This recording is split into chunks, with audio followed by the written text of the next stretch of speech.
Bunga Citra Lestari enggan punya anak lagi meski sudah jadi istri Tiko Aryawardana.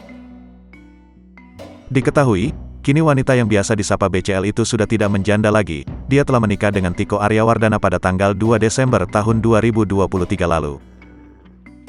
Meski sudah menikah, namun BCL enggan punya anak lagi. Dilansir dari podcast Tua Kreasi, BCL awalnya membahas soal film barunya yang berjudul Pasutri Gaje. Saat itu Pras Teguh bertanya soal kemungkinan BCL untuk memiliki anak dari Tiko Aryawardana. Karena seperti dalam karakternya di film Pasutri Gaje, BCL sangat menginginkan buah hati. Namun sayangnya BCL tak berniat lagi untuk menambah momongan. Kayaknya nggak ya udah tua, kata BCL. BCL mengungkap bahwa dirinya tak lagi mau memiliki momongan di usianya yang sudah tidak muda lagi.